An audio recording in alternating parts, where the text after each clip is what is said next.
मैं राजकुमार विश्वकर्मा। हमेशा की तरह हमारी कुछ खास चर्चाओं में, जहां आप देख रहे होंगे कि चुनावी तर्क वितर्क में जो है तो लगातार हमने जो है तो कई सारी चर्चाएं की, कई लोगों से मुलाकात की, चाहे प्रत्याशी हों या फिर यहाँ पर जो भी जिनको पार्टियों ने अपना स्टार प्रचारक बनाया है, और साथ ही साथ जो है तो जिनको ये जिम्मेदारियाँ दी गई कि चुनाव के समीकरण को लेकर के जो है तो कैसे जो है तो हमें इस चुनावी समीकरण को बनाना है, अपने प्रत्याशियों को चुनाव जितवाना है। तो चलिए आज की हमारी इस खास चर्चा में, चुनावी तर्क वितर्क में, आज हमारे साथ खुर्शीद अहमद जी हैं बसपा से। आपको बताऊं कि विगत कई वर्षों की राजनीति का एक इतिहास इन्होंने रचा है। कई वर्षों से लगातार इन्हें जिम्मेदारियां मिलती रही हैं चुनाव को लेकर के। खुर्शीद जी, सबसे पहले मैं आपसे जानना चाहूँगा कि आप राजनीति में कब से सक्रिय हुए? मैंने बहुजन समाज पार्टी का राजनीतिक शुरुआत जो किया था वो 1989 से किया था, और जब से आज तक बहुजन समाज पार्टी में ही लगातार बना हुआ। अभी हाल फिलहाल जो है कोतमा विधानसभा को लेकर के जो है, क्योंकि शहडोल संभाग की एकलौती एकमात्र सीट होती जो सामान्य सीट है, यहाँ पर जो है तो एक क्वेश्चन मार्क लोगों ने लगाया कि किन पार्टियों ने आज तक जो है तो सामान्य लोगों को जो है तो अवसर दिए, और जो आज वर्तमान में जैसे भारतीय जनता पार्टी, कांग्रेस हो, अन्य दल जो थे, तो उनके माध्यम से जो सीटों का वितरण हुआ, तो इसके लिए आप क्या कहना चाहेंगे? सामान्य सीट को आप लोगों ने कितनी बार अवसर दिया यहाँ पर?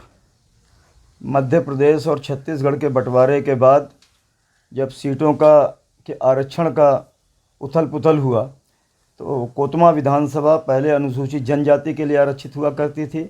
उसके बाद मध्य प्रदेश छत्तीसगढ़ के बंटवारे के बाद सोहागपुर सीट का अस्तित्व खत्म हो गया, जो पहले सामान्य रहा करती थी, और इस शहडोल लोकसभा की इकलौती सीट जो कोतमा 86 है, ये सामान्य हुई, आरक्षण यहाँ ख़त्म हुआ, जिसमें 2008 में पहली बार बहुजन समाज पार्टी ने ब्राह्मण बिरादरी को, श्री नाथूलाल पांडे को यहाँ से अपना प्रत्याशी बनाया।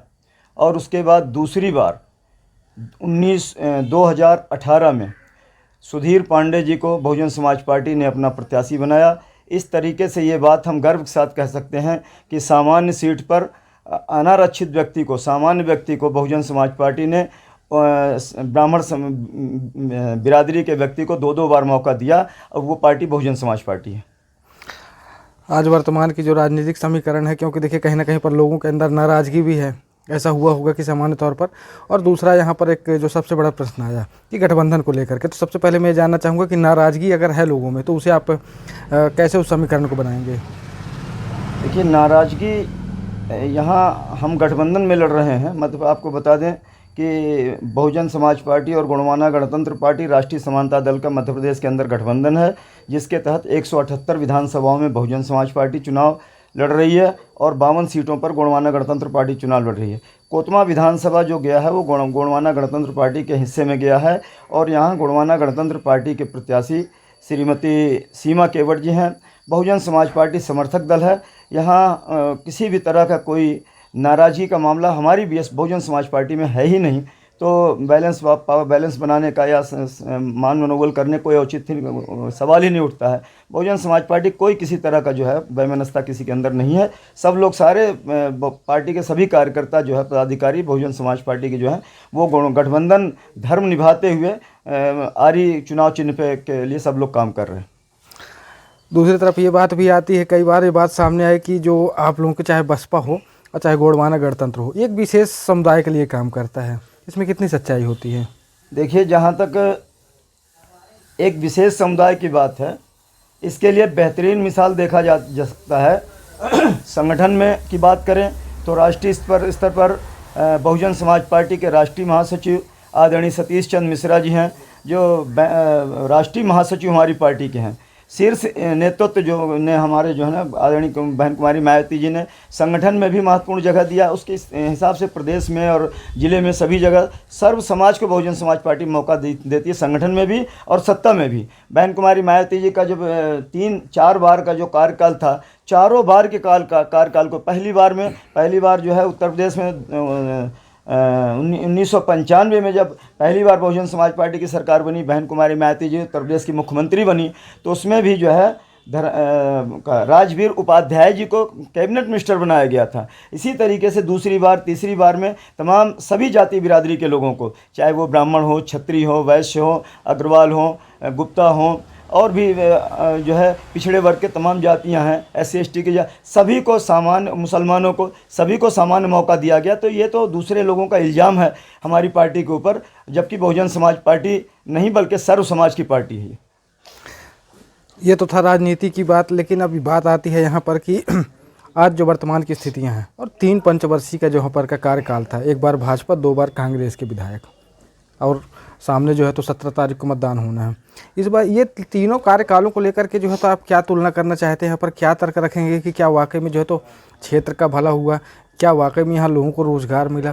क्योंकि एक बड़ी चुनौती है आज, और क्षेत्र के जो युवा वर्ग हैं जो कहीं बाहर काम कर रहे होते हैं, पलायन कर रहे होते हैं, तो क्या लगता है आपको कि इन 3 पंचवर्षीय कार्यकाल और 15 वर्ष का ये समय क्या रहा होगा? देखिए, बात 3 पंचवर्षीय और 15 साल का नहीं है, उसके आगे भी और हम जाएंगे तो यहाँ से भारतीय जनता पार्टी के विधायक और मंत्री भी हुआ करते थे। श्री जयसिंह मरावी यहाँ से जब अनुसूचित जनजाति के लिए आरक्षित था, श्री जयसिंह मरावी यहाँ के विधायक हुआ करते थे, मिनिस्टर भी बना उन्होंने। उसके बाद फिर जो चुनाव हुआ उसमें कांग्रेस का नंबर आया, और 2 बार से लगातार जो है, एक बार सामान्य होने के बाद एक बार श्री दिलीप जायसवाल जी को यहाँ की जनता ने मौका दिया, और 2 बार लगातार कांग्रेस के लोगों को, यानी कि मनोज अग्रवाल जी को और सुनील सराफ जी को मौका दिया।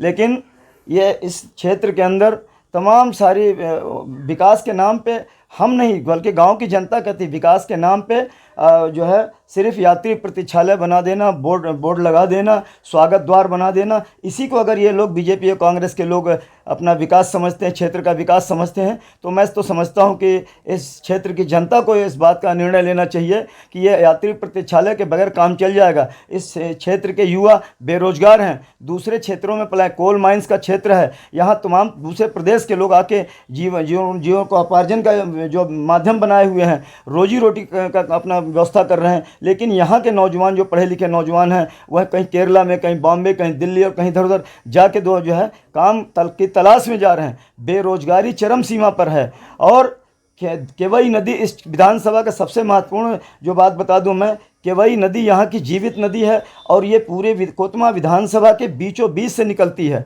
और यदि इस केवई नदी के ऊपर इन दलों के द्वारा, सत्ता दलों के द्वारा, चाहे वो बीजेपी के लोग हों चाहे कांग्रेस के लोग हों, हम कहते हैं कांग्रेस के विधायक, वर्तमान जो विधायक है श्री सुनील सराफ, बहुत जो है चाणक्य माने जा रहे हैं, बहुत जो है जनता की सेवा, लेकिन आज तक किसी विधानसभा के अंदर, मैं तो इनसे सवाल करता हूं कांग्रेस के लोगों से, विधानसभा के अंदर आज तक आप लोगों ने बेरोजगारी खत्म करने के लिए कौन सा मुद्दा उठाया, और इस क्षेत्र के किसानों की ज़मीनों को सिंचित करने के लिए कौन सा मुद्दा उठाया? ये इस तरीके से अगर हम बात करें तो नग्न है। अगर केवई नदी के ऊपर एक बहुत बड़ा बांध बना दिया जाए और उससे जो है नहरें निकाल दी जाए, तो कोतमा विधानसभा के जो दोनों तरफ का एरिया है वो पूरा का पूरा, बल्कि दूसरी विधानसभाओं को भी इसका लाभ मिलना शुरू हो जाए।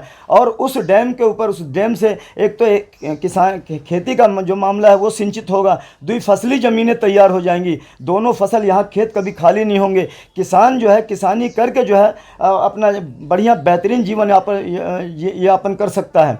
इसके अलावा उस बांध से जो है विद्युत उत्पादन संयंत्र लगाकर बिजली की समस्या खत्म की जा सकती है। मत्स्य पालन करके एक बहुत बड़ा व्यवसाय मछली पालन का खड़ा किया जा सकता है, जिससे बेरोजगारी दूर करने के इंडस्ट्रियों का स्थापना करा के, यहाँ पथरीली एरिया है, यहाँ जो सीमेंट की फैक्ट्रियाँ स्थापित की जा सकती हैं, और यहाँ के नौजवानों को यहीं रोजगार देने का काम किया। अब उम्मीदें बहुत हैं, और जो है हमारे पास जो है लेकिन सोच की कमी है। यहाँ स्वास्थ्य का देख लीजिए आप, स्वास्थ्य के नाम पे या तो नागपुर या जबलपुर जाके लोग इलाज कराने, और वहाँ तक जाते जाते बेचारे समय से पहले मौत के आगोश में समा जाते हैं। गरीब आदमी जो है अपोलो में जाकर, इधर उधर प्राइवेट अस्पतालों में जाकर इलाज नहीं करा पाता है। स्वास्थ्य के क्षेत्र में कोई काम नहीं किया इन लोगों ने। आज भी जो है बिजली, हम जहाँ के रहने वाले हैं, जहाँ के लोग, ये नगर पालिका क्षेत्र है, जिस स्थिति में यहाँ का हॉस्पिटल था आज से 50 साल पहले शुरुआत हुआ हॉस्पिटल का, और जिस स्थिति में था उसी स्थिति में आज भी हॉस्पिटल है। और ये विकास की बात करते हैं। शिक्षा के क्षेत्र में जाएं तो शिक्षा को तो भारतीय जनता पार्टी की सरकार ने बिल्कुल चौपट कर दिया। अगर 5वीं और 8वीं बोर्ड हुआ करता था तो बच्चे, स्टूडेंट के मन में, गार्जियन के दिल के अंदर और टीचरों के अंदर एक भय होता था कि बोर्ड, 5वीं का बोर्ड पार करना है, 8वीं का बोर्ड बोर्ड पार करना है, फिर इसके बाद हमको 10वीं का बोर्ड का सामना करना है।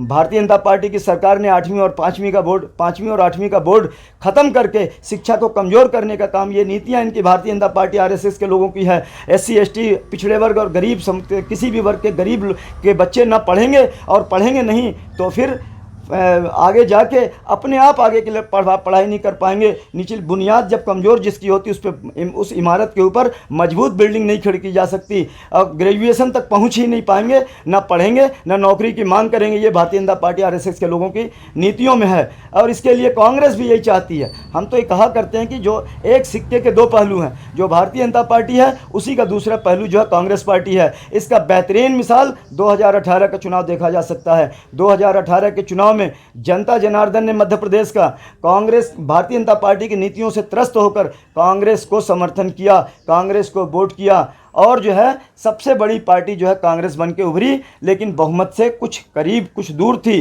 जिसमें आवश्यकता पड़ी बहुजन समाज पार्टी की। तो आदरणीय बहन कुमारी मायावती जी ने बगैर किसी समझौते के, बगैर किसी प्रलोभन के, बगैर किसी डिमांड के बहन कुमारी मायावती जी ने अपने दोनों विधायकों का समर्थन कांग्रेस पार्टी को कराया कि मध्य प्रदेश के अंदर से भारतीय जनता पार्टी की जो है सरकार का सफाया हो। और इसलिए जो है, लेकिन यहाँ के कांग्रेस की नीतियाँ इतनी खराब हैं, जो मैं कहता हूँ ना, जो नीतियाँ भारतीय जनता पार्टी की है वही नीतियाँ, जो विचारधारा भारतीय जनता पार्टी की है जो वही विचारधारा कांग्रेस की है।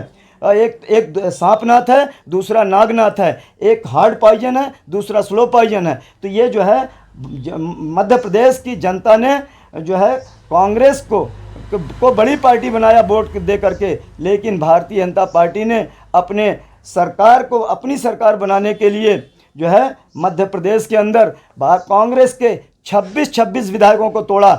ये कौन विधायक थे?